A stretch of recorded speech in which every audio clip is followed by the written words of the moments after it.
Assalamualaikum teman-teman. Kami dari kelompok 5 akan mempresentasikan tentang perencanaan audit.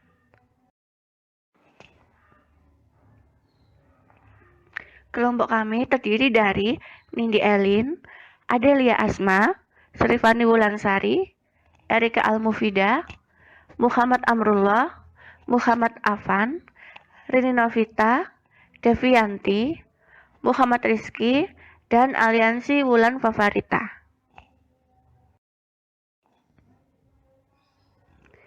Pengertian perencanaan audit.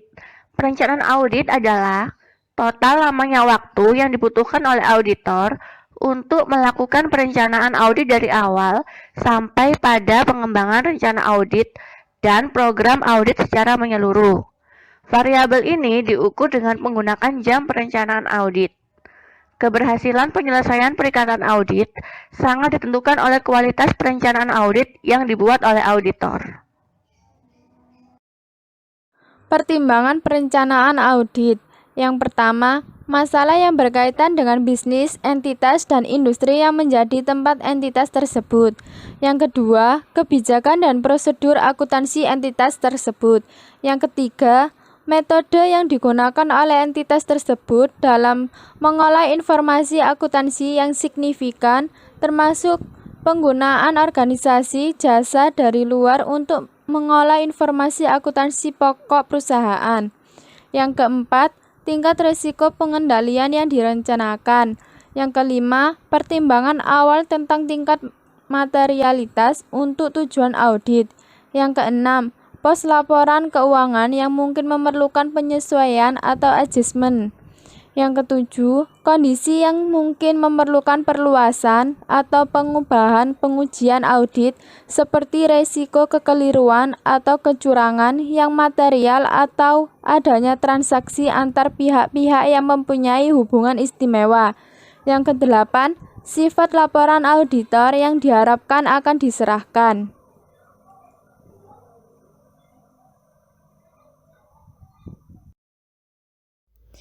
Tahapan yang harus dilakukan dalam perencanaan auditing. Yang pertama adalah mendapatkan pemahaman tentang bisnis dan bidang usaha klien. Yang kedua, melaksanakan prosedur dan analisis. Yang ketiga, menetapkan pertimbangan awal tentang tingkat materialitas. Yang keempat, mempertimbangkan resiko audit. Yang kelima, menetapkan strategi audit awal untuk asersi-asersi. Dan yang terakhir, mendapatkan pemahaman tentang struktur pengendalian intern klien.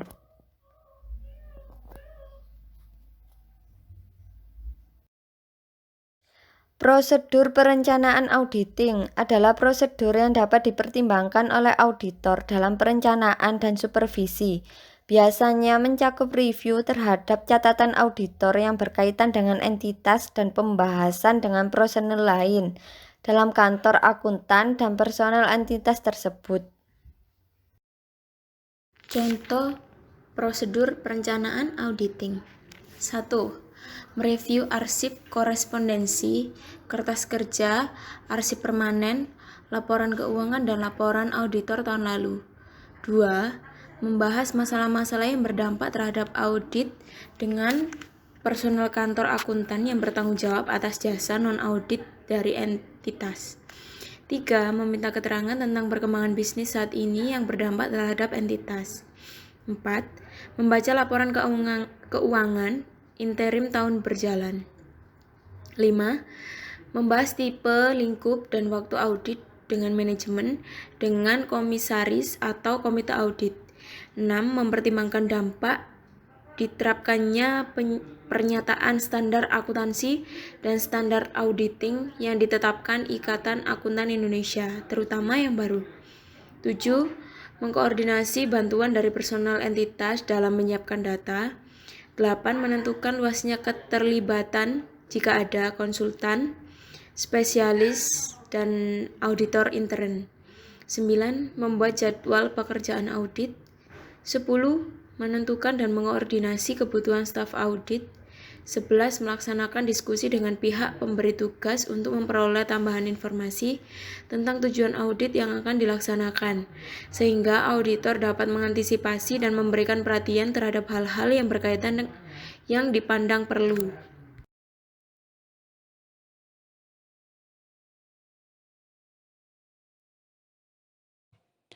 Satu, hal-hal mengenai pengetahuan klien tentang bisnis klien membantu auditor dalam: pertama, mengidentifikasi bidang yang memerlukan pertimbangan khusus. Dua, menilai kondisi di dalam data akuntansi yang dihasilkan, diolah, direview, dan dikumpulkan dalam organisasi. Tiga, menilai kewajaran estimasi, seperti penilaian atas persediaan, depresiasi, penyisian piutang ragu-ragu, presentasi, penyelesaian kontrak jangka panjang. 4. Menilai kewajaran representasi manajemen, mempertimbangkan kesesuaian prinsip akuntansi yang diterapkan dan kecukupan pengungkapannya. 2. Hal-hal yang mempengaruhi klien bisa didapat dari majalah-majalah ekonomi atau surat kabar, antara lain Business News dan Ekonomi Keuangan Indonesia. Contoh, adanya peraturan-peraturan baru yang dapat mempengaruhi klien.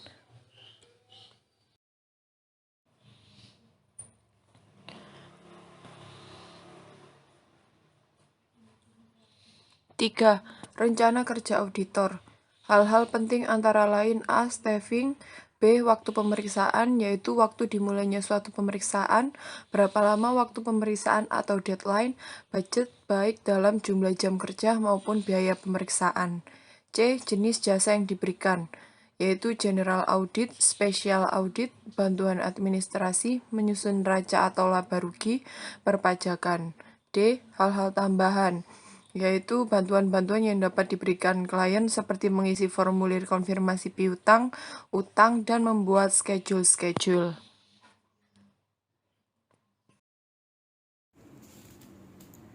Elemen-elemen perencanaan audit.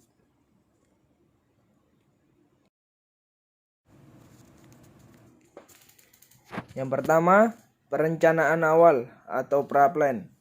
Beberapa hal penting yang terdapat dalam perencanaan awal ini adalah menyangkut informasi mengenai alasan klien untuk diaudit, menerima atau menolak klien baru maupun klien lama, mengidentifikasi alasan klien untuk diaudit, menentukan staf untuk penugasan, dan memperoleh surat penugasan. Perencanaan awal itu terdiri dari hal-hal berikut ini: menyelidiki klien baru, menyelidiki klien melanjutkan klien lama, mengidentifikasi alasan klien untuk menentukan staf untuk penugasan, memperoleh surat penugasan.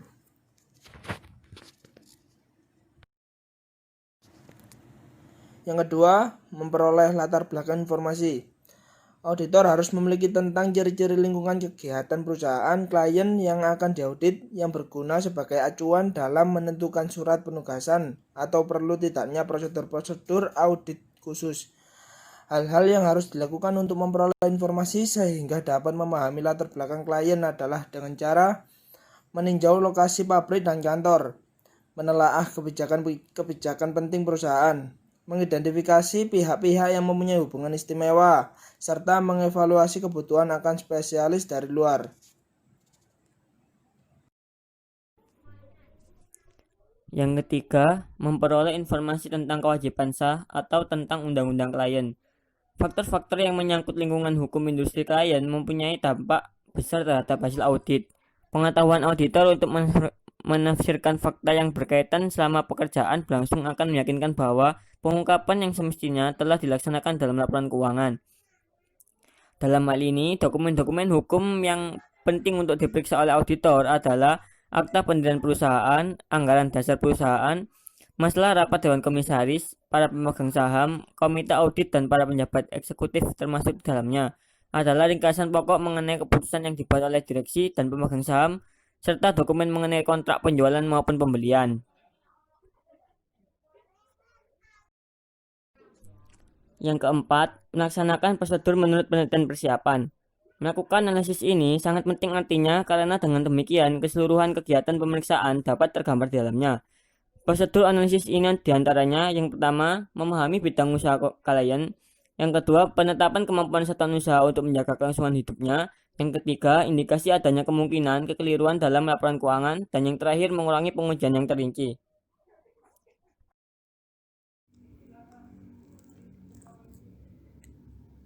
Lima, menetapkan materialistis dan menetapkan resiko audit yang dapat diterima. Besarnya salah saji dalam informasi akuntansi dapat membuat pertimbangan pengambilan keputusan terpengaruh. Tanggung jawab auditor adalah menetapkan apakah suatu laporan keuangan terdapat salah saji material. Apabila auditor berpendapat adanya salah saji yang material, ia harus memberitahukan hal ini pada klien, sehingga koreksi dapat dilakukan. Jika klien menolak untuk mengoreksi laporan keuangan tersebut, maka auditor dapat memberikan pendapat dengan pengecualian. Ada 5 langkah dalam menetapkan materialitas.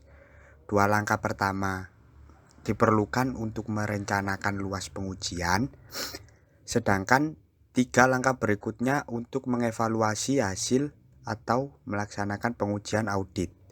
Langkah-langkah tersebut adalah menentukan pertimbangan awal mengenai materialitas,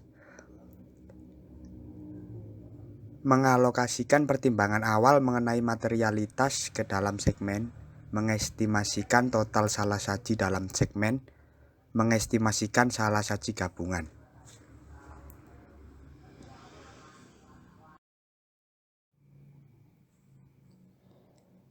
Enam, memahami struktur pengawasan intern dan menilai risiko kendali.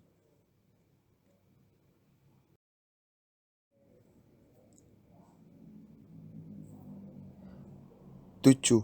Mengembangkan program audit dan rencana audit. Untuk melaporkan serta memberikan pendapat yang tepat, maka auditor harus melakukan wawancara, melakukan pemeriksaan, dan meneliti keaslian bukti-bukti. Guna mempermudah pelaksanaan, maka auditor harus menyusun program yang direncanakan secara logis untuk prosedur-prosedur audit bagi setiap pemeriksaannya. Program pemeriksaan juga merupakan suatu alat pengendalian, di mana pemeriksa dapat menyesuaikan pemeriksaannya dengan anggaran dan jadwal yang telah ditetapkan dalam standar profesional akuntan publik.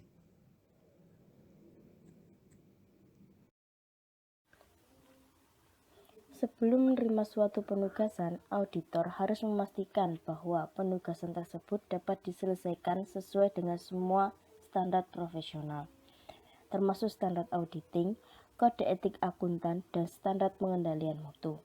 Tahap-tahap penting dalam penerimaan suatu penugasan meliputi evaluasi integritas manajemen, mengidentifikasi keadaan-keadaan khusus dan resiko tak biasa, menentukan kompetensi, nilai independensi, menentukan bahwa pekerjaan dapat dilaksanakan dengan cermat dan teliti, serta menerbitkan surat penugasan. Penetapan perencanaan yang tepat merupakan pekerjaan yang cukup sulit dalam melaksanakan audit yang efisien dan efektif.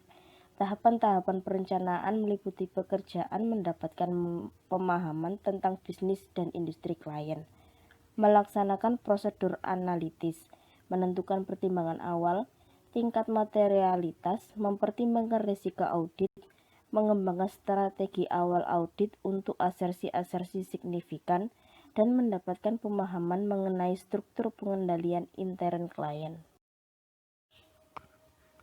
Sekian presentasi dari kelompok kami.